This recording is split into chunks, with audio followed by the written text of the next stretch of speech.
Hello, everyone, and thank you for joining us this evening for Let's Talk Food Waste versus Trash, an evening with Wasatch Resource Recovery. My name is Carmen, and I am the Program Manager for UC.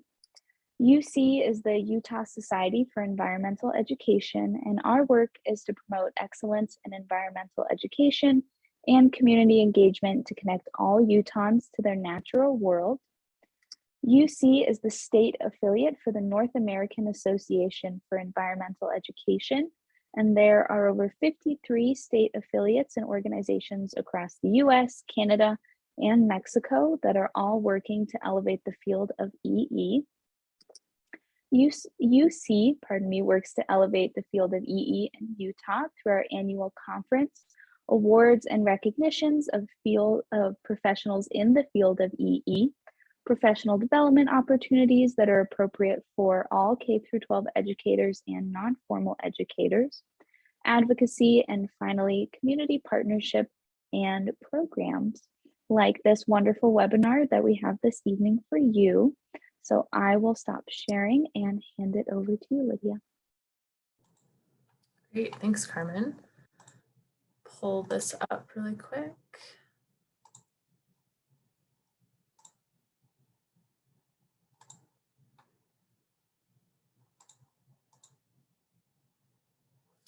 Are we good? Can we all see that?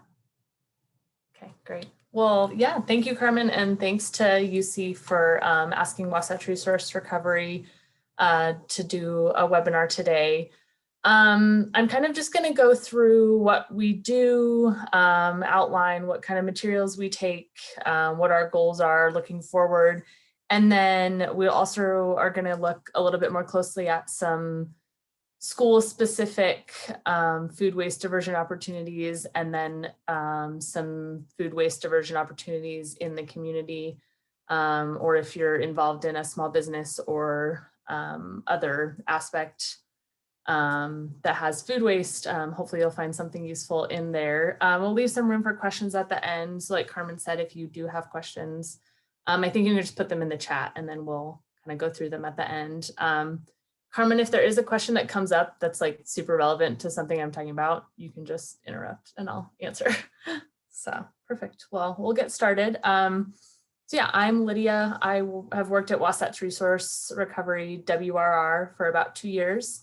I'm the Logistics and Sustainability Manager. So basically help with handling all incoming waste, incoming clients, outgoing recyclables, operations, management on site, and then also any type of outreach and sustainability programs and improvements that we're implementing. I'd be part of that as well. So Wasatch Resource Recovery, we opened our doors in 2019 with the goal to repurpose food waste. So I'm sure if you're part of this webinar, you're probably aware that food waste is a big issue in Utah and the United States and globally. According to the EPA, 30 to 40% of the food supply in the United States is wasted each year. This is a little bit of an older figure, so as you can imagine, that's even higher at this point. One of the figures I saw was that 600,000 tons of food is wasted specifically in Utah every year. This is coming from commercial and residential sources. So Wasatch Resource Recovery's main goal is to take this food waste and use it to create something new. So we will kind of talk about our offtakes in a little bit. So speaking also of the EPA, they have what they call a food recovery hierarchy. So this is basically for any business, and then it can boil down to cities, municipalities, things like that, how to deal with food waste and where it should go.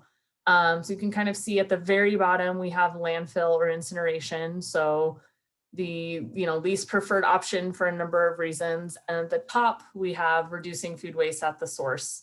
And then we fall under this industrial uses category. So kind of smack dab in the middle. Obviously above us is you'd want to feed hungry people first, then feed animals. And then Below us, we have composting. It is an important distinction to make kind of early on. We're not a composter. We take full plate food waste. So anything including meats, dairy, fats, oils, and grease, a lot of packaged waste. We have depackaging machines that we'll get to look at more later. So we can pull out all of that contamination. So a little bit different than composting. It can be better for some groups.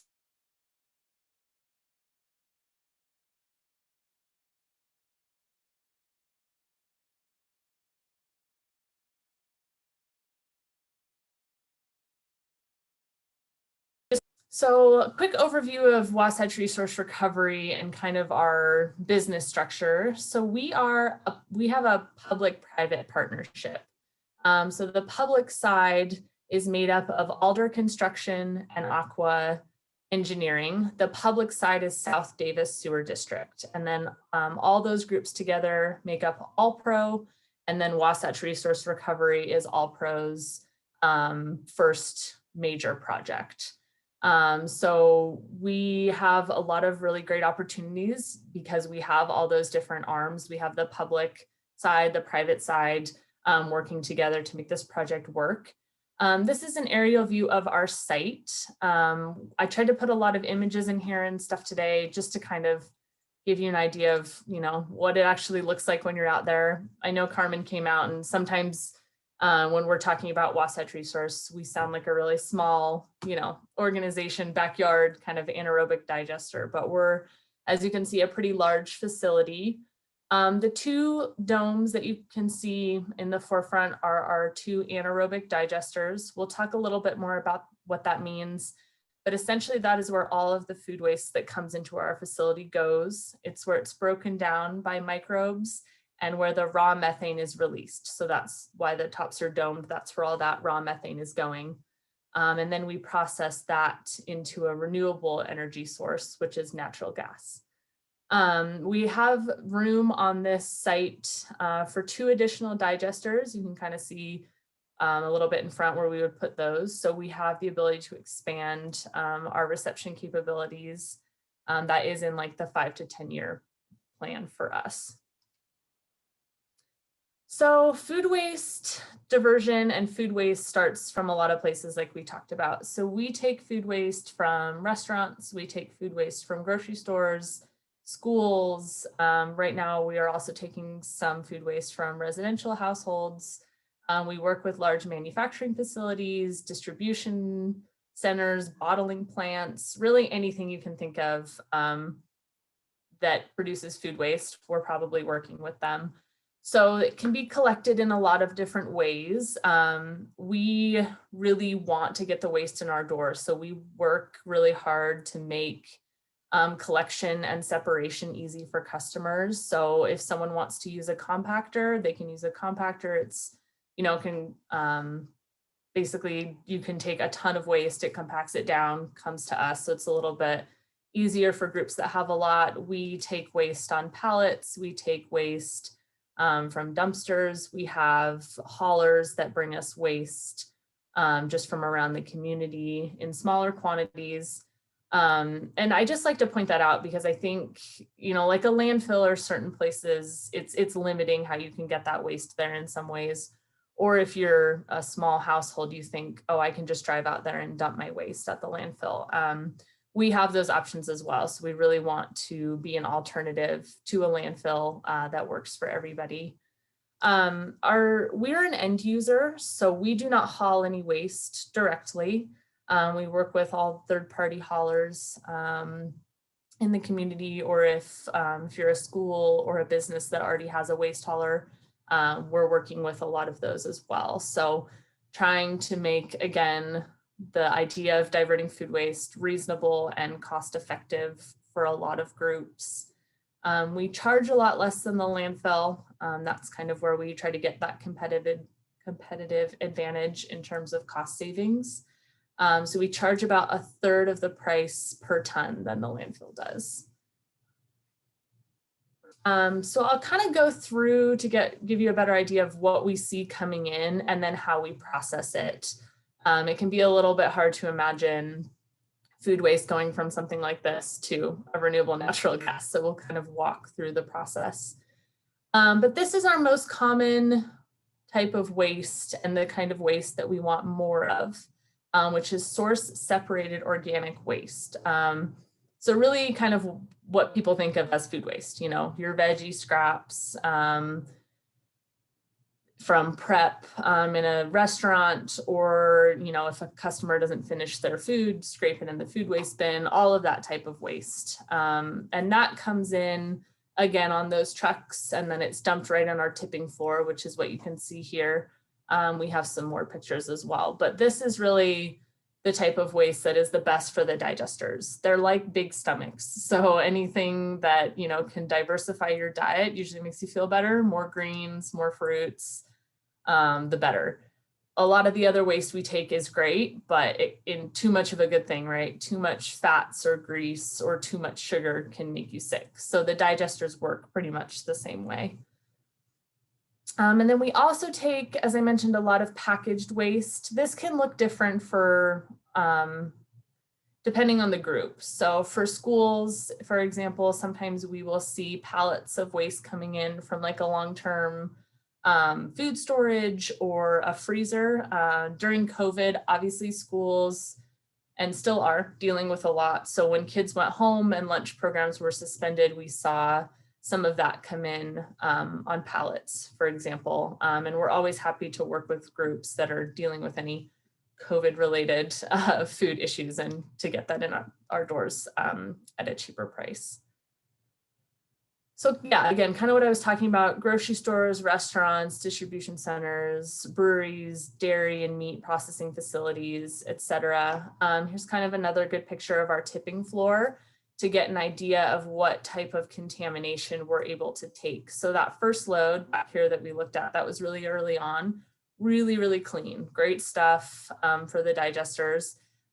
This may look worse, but in actuality, it's just as good for us. Our machines are able to pull out the cardboard, the plastic, any type of packaging that is on that food waste, which really lets us take a lot more, and it helps, you know, the individual locations. It makes it a lot easier. You know, you don't have to separate everything. If you have a package of chicken that's gone bad, you can just put the whole thing in your food waste bin. So this was our first load of food waste in February 2019. Again, just a lot of videos and photos to kind of give you an idea of how this stuff is coming in. But this is a traditional organics truck that is going around to all the different restaurants and residential locations, and then they come and drop it on our floor. We were talking about depackaging a little bit more in detail. So once the stuff is dropped on our floor, it sits for, right now it's a, you know, it can be 2 days, it can be a week. We're not usually going too much longer than that because we start to fill up. You can see in the video, we'll basically scoop all of this material up. It's mixed together, the contamination and dump it. This is our hammer mill. So fancy word, but really all it does is it spins the waste really, really fast, and it pulls out all that contamination because it's usually lighter than the food waste. And we accept waste with 7 to 8% contamination by weight, excuse me. So that's where this piece comes in. So it pulls everything out, and then it sends the food waste down. You kind of, it's a little hard to see, but there's a tower right here, and it goes down underground. Once it's there, it is ground. So that's this process in the upper left-hand side. So obviously, you know, once that contamination is pulled out, we have to break that waste down a little bit more. And then secondary water is added. So no potable water is used in this process. We try to reuse as much water and things that we can, that we already use on our site. And then finally, it's screened. So this is basically the last contamination process. So similar to this hammer mill, this is a large screen. Any little bits of plastic or cardboard that reached this point will be pulled out. And then this all gets sent directly to those digesters that we looked at earlier. We also have the ability to deal with plastic and aluminum and glass beverages. That's a lot of what we do. These are our specific depackaging machines for those. So over on the right is our glass breaker, and then this is our plastic and aluminum beverage machine.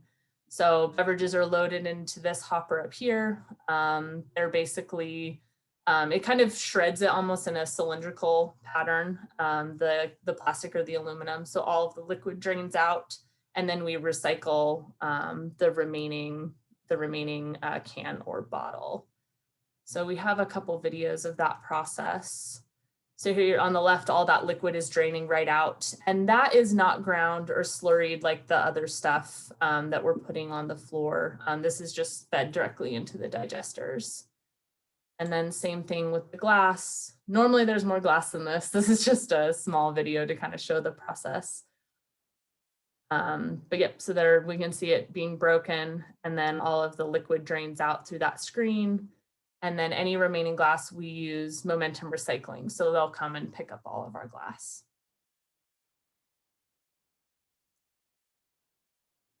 Just kind of another look at that same process used for something else. So in addition to, you know, soda or alcohol products, we can do the same thing with dairy. So we'll get large, you know, gallon milk jugs or, you know, 32-ounce creamers or something like that. And then the same process applies. So we'll get the liquid and then bale all of the remaining material and recycle it. So here you kind of see the volumes that we're looking at in terms of recycling. I think it's really important, and something I like to go back to look at that big pile or look at those pallets of material and then see really how much that space that would take up in a landfill. So, you know, when we look at one of these photos of the bales, this is probably, you know, between 20 and 30 pallets of full beverages. And that's, you know, if you think about it, that would take up so much space in the landfill. So it's a really nice visual representation of what we're keeping out of the landfill and then what we're able to recycle. In addition to glass, aluminum, PET, we also recycle our pallets and then our HDPE and tin cans as well. So obviously the food waste that we talked about, that packaged waste, and then the source separated organics, like I said, that's the good stuff for us, right? It's, well, maybe not the soda, but the fruits and vegetables and all of that restaurant waste is really great. But the bulk of our food waste reception right now is with liquid waste. So this is stuff that comes on large tankers. A lot of it is brewing waste, dairy waste. We get some corn syrup. We have oat milk waste. A lot of those streams of waste that are basically being diverted to us directly from the processing facility. This stuff is really great for us. It takes, you know, less time for us to process. You can see this guy unloading right here, but this tanker goes right underground. It's called the Xerxes tank, and that's kind of where everything goes before it's fed into the digesters. That is a little bit more liquid. And right now we're accepting, or we're taking in about 550 to 600 tons of waste per day, which is a pretty crazy number if you think about it. But then when you see some of these trucks, it kind of makes a little more sense. I mean, one of these trucks might have 20 tons of material. So we're trying to build up the stuff we saw in the receiving building, that source separated organics from schools, grocery stores, restaurants, in addition to this material. And then our other food waste reception is called FOG, fats, oils, and grease. Exactly what you'd imagine. It's grease trap waste, used cooking oil. We don't get as much of that. There is a market for that material. But this comes to us, again, similarly in those tanker trucks, a little bit smaller. And it goes into a separate tank, like we were talking about earlier. You know, too much fat, too much oil, too much grease will probably make you feel bad. So we have to meter this into the digesters along with all that other waste that we get every day. So now we have all this food waste, it's underground, it's in the digesters. What is actually going on? So we talked a little bit about the digesters and why they're domed, but the way each digester is set up, they're 2.5 million gallons each. Again, kind of hard to picture, but when you see the photos of those buildings, you kind of get an idea. There's a thin wall around the side, and then pretty much everything else in there is food waste that's slurried. So after it's been ground up and after that water has been added. So it's a pretty consistent consistency, I guess. There's big mixers at the bottom, and see a little bit in this animation on the left. But basically what this does is just keeps everything moving around. The microbes that are in there are eating away at that food waste for about 30 days right now is our turnaround time.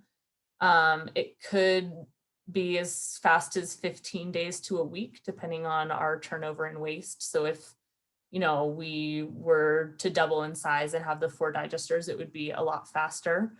So the microbes break down the food waste. Any of the raw methane rises to the top. And then we have external pipes where that gas flows out, and then it again goes underground. We have a gas conditioning system on site. I won't get too into that. It gets really technical and not that interesting, but essentially we take the raw methane and then there's various different chemicals and breakdowns of that methane, and it's converted to a natural gas. That is a more saleable product. And again, it's renewable versus that raw methane there's not as much of a market for it. So that's our first byproduct is renewable natural gas. It's being used right now to heat homes. We have the injection pipeline right on site. So it goes from the digester to our gas conditioning system to the pipeline, all within, a few hundred yards. So yeah, like I was talking about, here's that gas conditioning system. Again, really technical. If you have more questions about this and kind of want to know what goes on, definitely reach out. We can give you some more information. But in 2021, so last year, we produced enough gas to heat 806,786 homes for a day. That equates to around 2,400 homes for an entire year.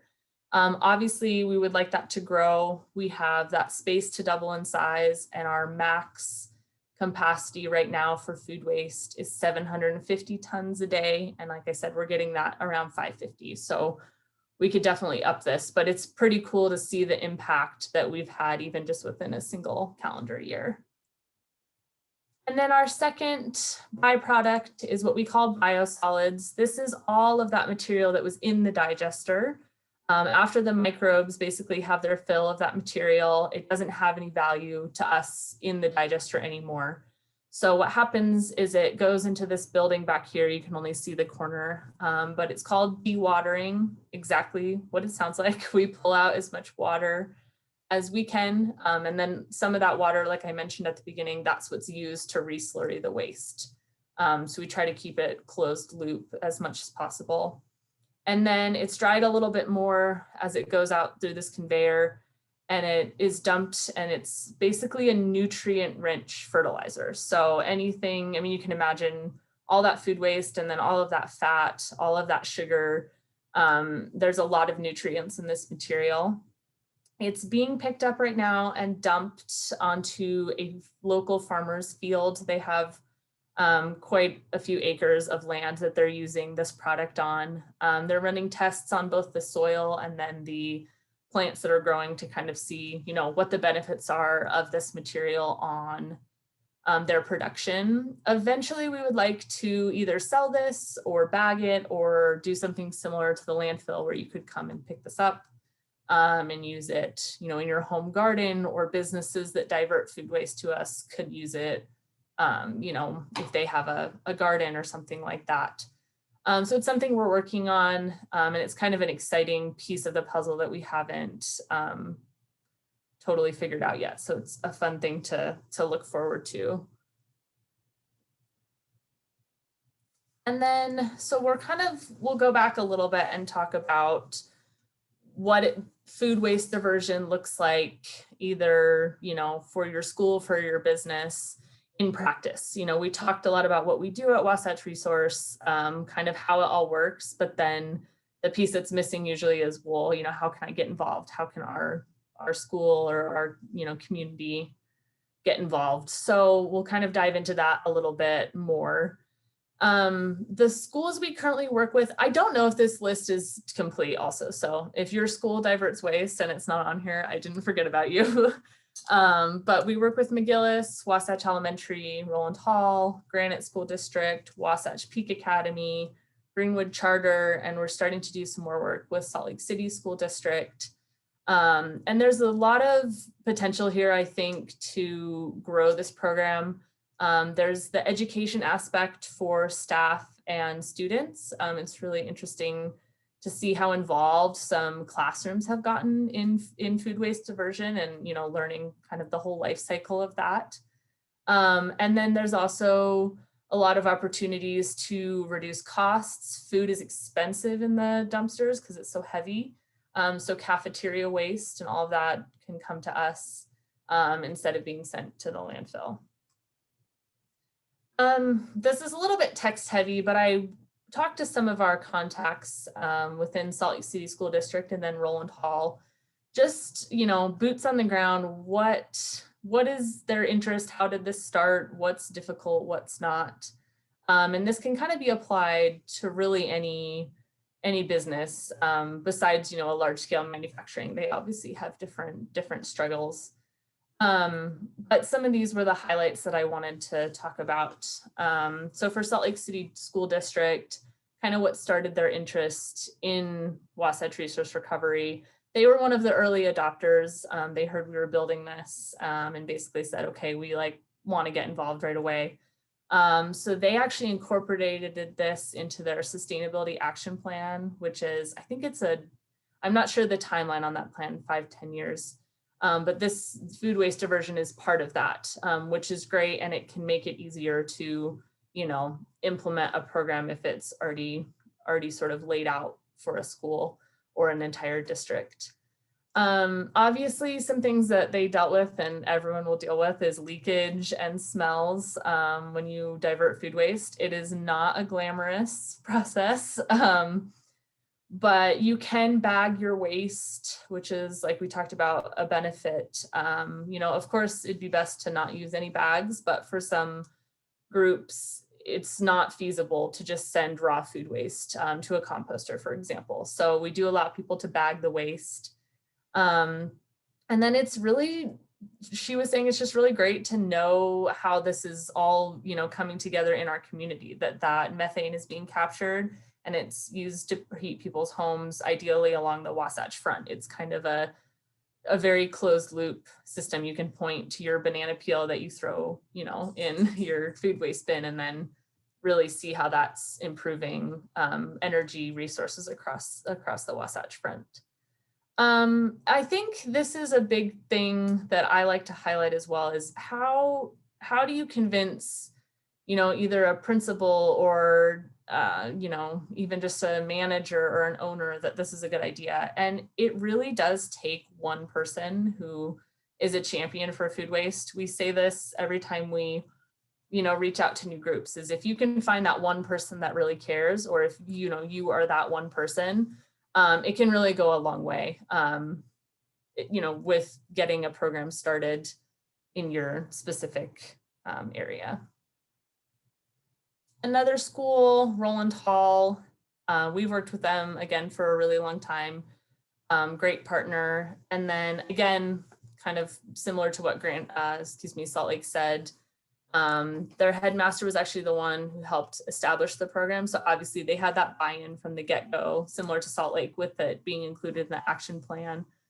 And then some of the tips that they included I really liked is, education is absolutely key with food waste.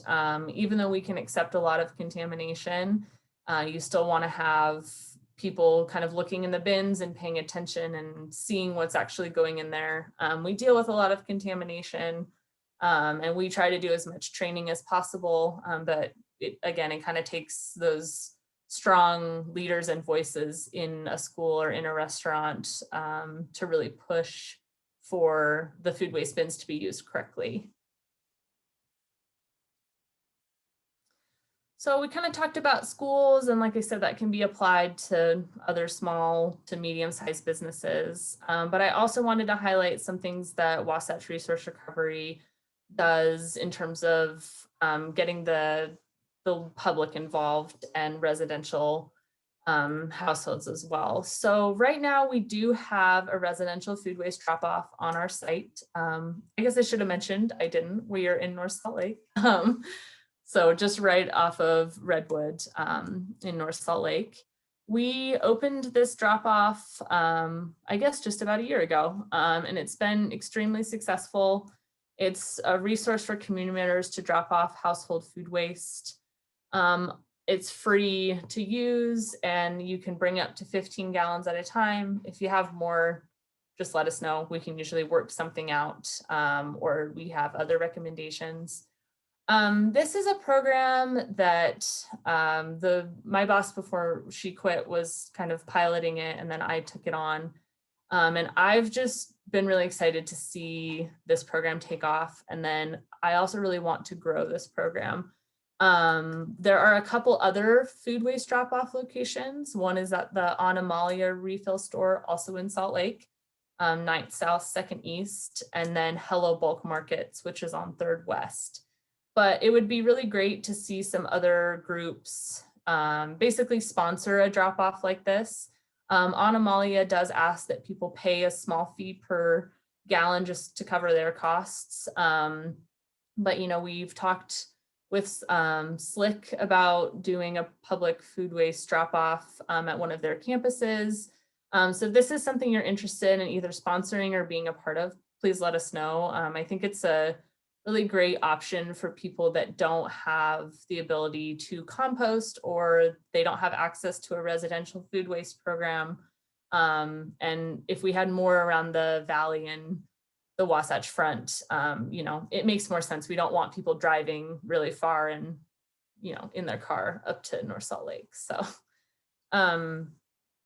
and then a few things to mention with this program as well. We, again, take that full plate of waste. So the only things that we ask people not to put in are like yard waste. That woody waste is not very good for our digesters. Again, they're like a stomach, so you can't, I guess you could eat a stick, but you know, in theory, that's not great for you. And then any plastics and cardboards, we just ask that you pull that out and recycle it separately. So it doesn't get pulled out as trash, as we might not be able to bale some of the smaller amounts of contamination that come in this program. And then this is another really exciting program that we are working on right now. We received a grant, Wasatch Resource Recovery received a grant from Intermountain Healthcare to basically pilot a residential food waste pickup program. So essentially have a small bin like your trash, or if some of you have glass recycling, very similar, specifically designated for food waste. It's a little different if you do live in Salt Lake City. You know, we have the brown bins for compost, yard waste, things like that. Because we accept full plate waste, again, you can put meats, dairy, some packaged items into that food waste bin that you would not be able to put in the yard waste bin.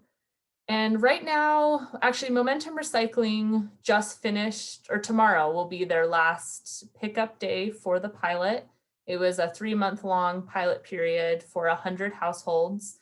There was, I think, 600 responses to their survey of people that said they were interested, which was great. We were all a little bit shocked. I think we knew there was an interest for food waste, but that was pretty great to see. So like I said, they piloted it for 90 days in a small area around Liberty Park. We're also going to work with Recyclops. They're another hauler, and they're going to basically pilot the same type of program, but up in Heber and Mapleton, so a little bit more of a rural area. And what we really want to see is, you know, the difference in those two programs, and then how this is sustainable beyond a pilot program when that grant money is no longer available. As of right now, it sounds like Momentum will continue the program. I don't have all the details about that, but just keep that on your radar if this is something you're interested in. It would be a weekly pickup, like I mentioned, similar to a glass recycling or regular trash day. Have a small bin, would get picked up once a week and brought to Wasatch Resource. This is another really exciting program that I think has a lot of potential. It's great to work with really big manufacturers. We need that food waste, and we need to be diverting large tonnages away from the landfill, absolutely. But it's also really important to be a member of the Salt Lake and Utah community and provide resources like the drop off and these pilot programs to really kind of get us all talking about food waste. Like I said, 30–40%, that's a big number. And I know that food waste is kind of moving into the more mainstream media in terms of, different impacts on climate change and food access and all of those different elements that we deal with every day. So it's something that we're excited about. And, if you have ideas about food waste or you have questions, we want to hear about it. And we want to, try to figure out a way to meet your needs from an industrial standpoint. We've kind of been talking about this all along, but just a nice little visual of what we can accept. On the left is our really broad acceptable food waste. This is obviously for any type of manufacturer. On the right is actually from Momentum, so it's a little bit more specific, and some of it is a little bit out of date. But just really to drive home that full plate of waste. That's really important to our business model and to our success, is that we want to be able to accept all types of material with all types of contamination and make this work for a lot of different groups, because it can be really hard to implement any type of new program where you have to separate waste. It's hard enough sometimes to separate your recyclables correctly. So food waste is, a whole nother bag, but we really want to emphasize that the way our machines work and the way our site functions is we can handle a lot of that stuff. Well, I didn't take a ton of time, so there might be hopefully not too much time for questions, but I don't know if anyone has questions or we can dive into certain things.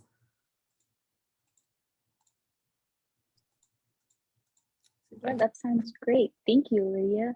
Yeah. I think we can definitely have enough time for questions and anything else. If people feel comfortable, you can feel free to unmute yourself and ask your question directly, type it in the chat, any of those things like that.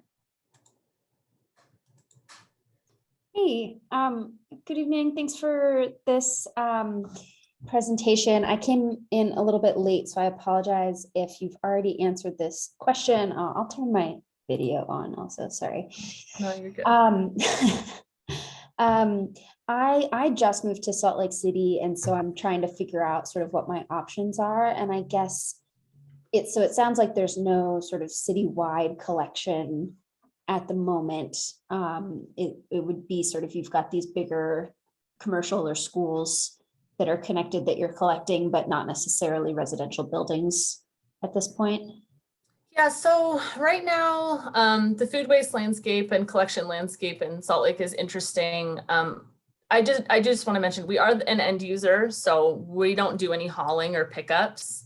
So anything I kind of say obviously could change because it's sort of up to the city and the haulers specifically. But yeah, right now, if you live in Salt Lake City, you can get a yard waste bin. It's a green waste bin through the city. I don't know the pricing on that. It might be free. I should probably know that, but I don't. Can you put food scraps in that? I feel like you can put some. It's pretty limiting. Because on the website, I was like looking just now, and it seemed to just say sort of leaves and sticks, and so not maybe vegetable scraps, but pretty limited. And they don't mention any food, at least that I saw on their website. Okay. So part 2 question is, do you have any resources or support if I'm about to move into an apartment building with 30 units and I want to get some sort of like volunteer-led pickup? Do you have any resources or support to make that happen, or to help me make that happen? Yeah. So a few options, like you said, if you want to do it and you want to kind of knock on people's doors and get people motivated to specifically with food waste, that's always an option. And you could bring that to our public drop-off or at one of those other locations. Or if that pilot program extends and it includes your apartment complex, that would be a good option as well. In terms of resources of groups that are already doing that, there's not a lot that are specific to food waste. I do know that there's a WSI trash valet. They do some recycling pickup, and there's a couple other ones. I can maybe put it in the chat, or Carmen, I can send it to you if there's any questions. But those are more, to my understanding, specific to recycling. But yeah, if you wanted to pilot something like that in an apartment complex, that would be something you could bring our way, or reach out. Like I said, if that pilot program expands, they might be able to provide some bins. Gotcha. Okay, thank you. Yeah. Hi. Kind of following up with that, with the bins that are at Hello Bulk and Anomalia, is that something that could go into housing unit? Is theirs different than the residential pilot program? So that absolutely could. I think it would just have to be a matter of, talking to a hauler. So maybe someone like Momentum Recycling, that's who's providing those bins right now. There is a fee for the service. So that's the only sort of caveat to all of this is, if you wanted it at an apartment complex, you could always ask, see if people would be willing to help pitch in for that monthly cost. And then the other option, if Momentum Recycling doesn't have those large bins, would be the drop off, just because there is no, like formalized food waste pickup program at this point. And I have a little bit of feedback on the yard waste bins. Mm-hmm. So I'm pretty like 95% sure, and we do put our food scraps in it, but it's not meat and it's not dairy. So it'd be your vegetable scraps and no compostable products. So no those bio bags, just the breads and veggies and cereals and that stuff. Mm-hmm. Okay, perfect. That's what I thought, but it's interesting it's not on the website. I haven't looked on there in a little bit. Yeah, I was surprised. I have seen it available, that information, but I haven't checked the website lately. Hey, if you're done with your question, I was going to say, hi, Lydia. I went to high school with you, so I'm glad to see what you're doing. Nice to see you.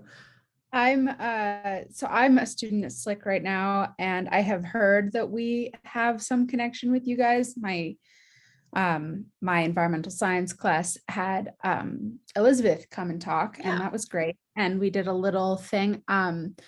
I'm working with the environmental club right now, and also the community gardens there. And I just want to say, I would love to carry forward anything that we've already started. And so let's just connect on that. I think Slick would be awesome as a kind of decent sized supplier of food waste for you guys. So. Yeah, absolutely. We'll definitely connect. And I know Slick does some, I think it's mostly with break room and cafeteria waste, but yeah, it'd be great to expand it. And like you said, if there's some more public interest and student interest, that would be great. So for sure. Yeah. And I would love to get some of that. Yeah, let's do that. And I think it would be cool to, if there is any, to use some of that I'm sorry, what did you call it? The bio waste? Biosolids, yeah. Biosolids in the garden, just as a little, let's try it out.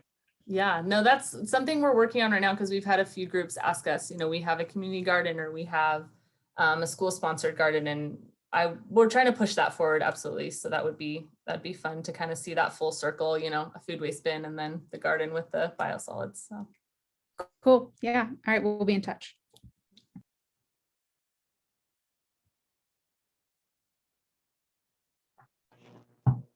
I just have a real quick question. Thank you for this presentation. It's been awesome. I'm currently in Utah County and wondered if you guys have resources down here, if you're planning on in the future. This is a really exciting program, and I would love for it to be down in our neck of the woods. Yeah, the short answer is not really in Utah County. Not surprising. It would be really nice to see more happening down there in terms of food waste collection. One of the things that we deal with specifically with the businesses and universities and other schools down there is a little bit of the distance. So sometimes from, let's say Provo up to North Salt Lake can be a little bit prohibitive for some groups. It would be nice to get that price lower because again, we would want to fill that void of a landfill. But it's a balance of, does it make more sense to, pay to have it brought all the way up to our site? So that's something that we're dealing with. Okay. I know that Momentum Recycling, like I said, we work with them really closely and they bring us a lot of food waste from around Salt Lake. They do go all the way down to Thanksgiving Point in Lehigh, and they're talking about expanding in Utah County. So I would say, check back in with our website or on their website, and hopefully in the next, year, we'll see a little bit more food waste down there. Well, that's good to know about Thanksgiving Point. I am in Lehigh, so Oh, okay. that's exciting. Yeah, and we've talked about maybe trying to get some type of residential drop off down there, or again, something where if a larger business already has a food waste drop off, if they would be willing to let residents drop off food waste. So okay. If there's been any interest in that from any larger commercial customers, then we can always let you know. Awesome. Well, I'm with the sustainability committee here in Lehigh, so I'm definitely going to pass great. the word on at some of our meetings and see if we can get the ball rolling maybe. Yeah, that would be great. Yeah, we can keep in touch as well. So I'll also put my email in here at the end. So if anyone, it's usually the best way to contact me. Thank you.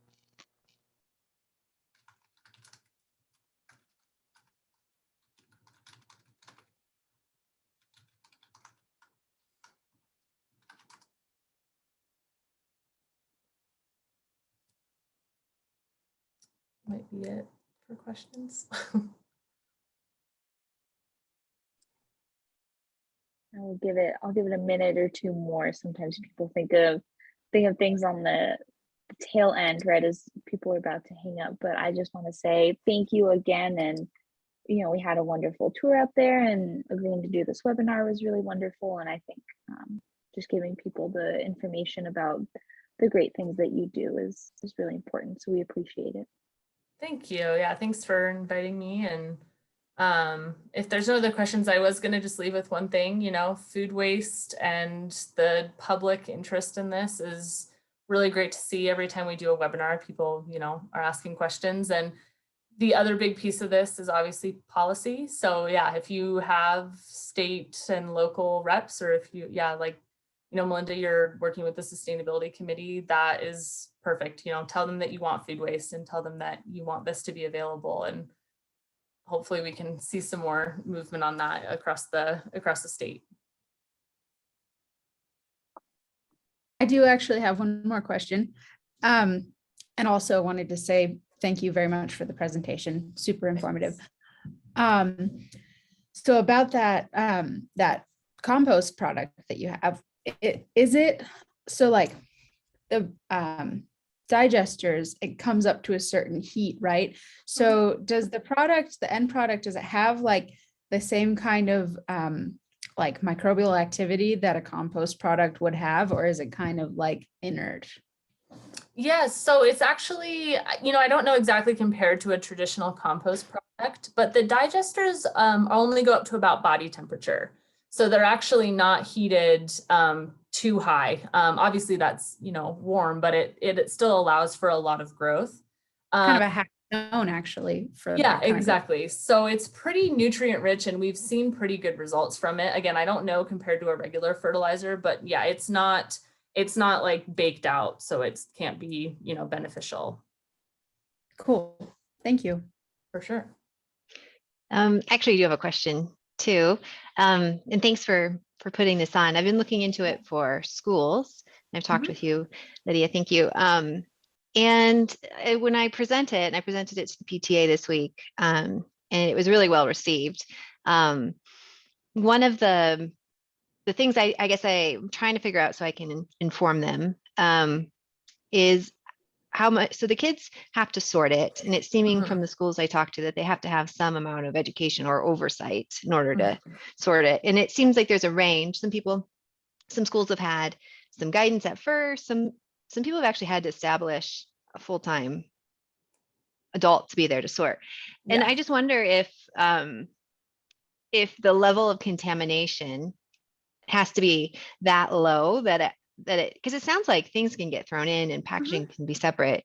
Is there a way to start off and educate them and then kind of pull back on the adults and see if we can monitor it to see, like, kind of, I know you don't want contamination, but I feel like we're going to have to push, like, how much can we have, because to hire someone or to have a parent in there every lunchroom it wouldn't work for us. Yeah, it's a lot of commitment from staff or volunteers. I think that's definitely kind of something that you can play around with. That 7 to 8% contamination by weight, it is a little hard to picture. But I think once you start seeing your food waste bins, and we would also be happy to come out and do sort of a mini waste audit, basically just go through, the dumpsters, or you could even just take pictures of the food waste bins, kind of maybe while you have a parent or a staff member or volunteer, and then kind of see what it looks like after a couple of weeks with pulling back on that,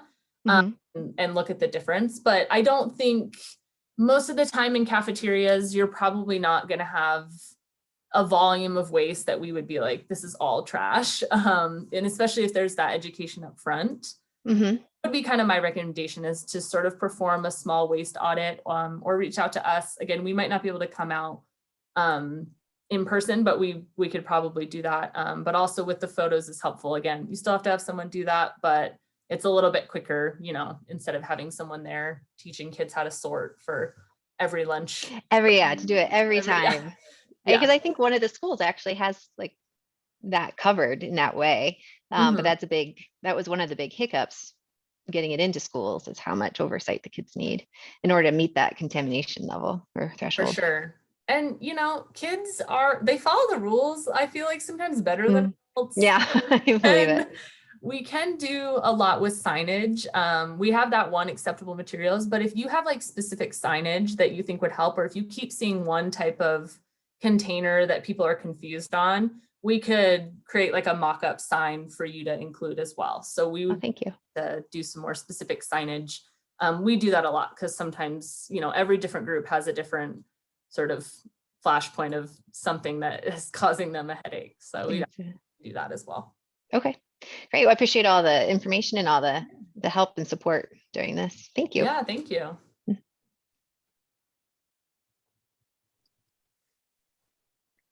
I'm going to stop recording, but I'll give people just 30 seconds or a little bit more time if you think of a question.